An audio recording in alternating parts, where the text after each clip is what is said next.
তখন আমিরুল মুমিনিন আলী রাদিয়াল্লাহু আনহু বলেন, হে নারী, এটা তোমার স্বামী না, এটা হলো তোমার সেই সন্তান। একসাথে বলবেন না আল্লাহু আকবার। মহিলা আশ্চর্য হয়ে গেল, হুজুর এত জটিল এবং কঠিন সমাধান হযরত আলী দিলেন, এটা হযরত আলীর কারামাত। একসাথে ধরে বলবেন কি আল্লাহু আকবার। আরে হযরত আলীর ইলমের ভিতরে যদি এই ঘটনা ধরা পড়ে যায়, তাহলে আমার নবীর ইলম কত? জোরে বললেন আল্লাহু আকবার। নবী বলছেন, আনা মাদিনাতুল ইলম, আমি ইলমের শহর, আলী বাবুহা, আমার আলী হলো তার দরওয়াজা।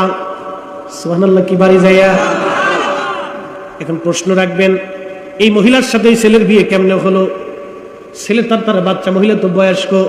আরবের জমানায় আরব দেশে অল্প বয়সের ছেলেরা অধিক বয়সের মেয়েদেরকে বিয়ে করে, আর অধিক বয়সের পুরুষেরা এই আপনার জোয়ান বেডিদেরকে বিয়ে করে। ওরা কিছু মনে করে না, এটা আরবের প্রচলন, কিছু মনে টনে ওরা করে না, এগুলি ওদের কাছে কোনো সাবজেক্ট না। বাজান, তখন ওই ছেলেটা আশ্চর্য হয়ে গেল।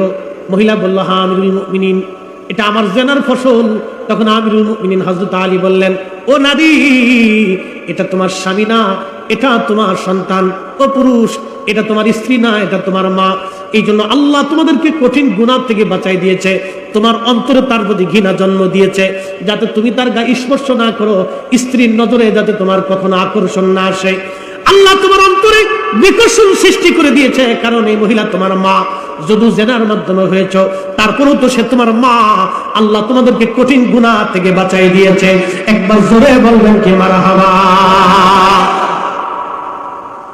কেন এই আধ্যাত্মিক পাওয়ার কোথা থেকে আসলো? আল্লামা ইকবাল বলেছেন, তুমি নবীর গোলাম হয়ে যাও, কুল কায়নাত তোমার হয়ে যাবে। তারা রাসূলের 100% গোলামি করেছে, যার কারণে পৃথিবীর আধ্যাত্মিক খবরগুলি তাদের সামনে উন্মোচিত হয়েছে। কালবের দরজা আল্লাহ খুলে দিয়েছে, চোখের পর্দা আল্লাহ খুলে দিয়েছে। কথা বলেন ঠিক না বেঠিক? আল্লাহ কোরআনে বললেন, সেই দিন তারা আফসোস করবে আর বলবে, আহা, আমি যদি তার বন্ধু না বানাইতাম, এই দুষ্টটাকে যদি বন্ধু না বানাইতাম। ও আমার বেনামাজি বানাইছে, ও আমার চোর বানাইছে, ও আমার হারামখোর বানাইছে, ও আমার গাঞ্জুটি বানাইছে, ও আমার বাবাখোর বানাইছে, ও আমার হিরিঞ্চি বানাইছে, ও আমার মদ খাওয়া শিখাইছে, ও আমার সুদখোর বানাইছে, ও আমার ঘুষখোর বানাইছে। আজকে যদি ওরা বন্ধু না বানাইতাম, তাহলে আজকে আমার এই কপাল ঘুরে যাইতো না। সাদা চামড়া দিকে বিয়ে করছিলাম, সুন্দরী দিকে বিয়ে করছিলাম, সোলা কলা, ভাবছিলাম আলটা মডন। আর এই যে ডিজিটাল বেডি দিকে বিয়ে করছিলাম, যদি এই বেডি বিয়ে না করতাম, তাহলে আজকে আমার কপাল ফুটতো না। কি কথা বল না কেন? লাকাদ আদাল্লানি আনিদ যিকরি বাদা ইয জানি। আফসোস করে বলবা, হা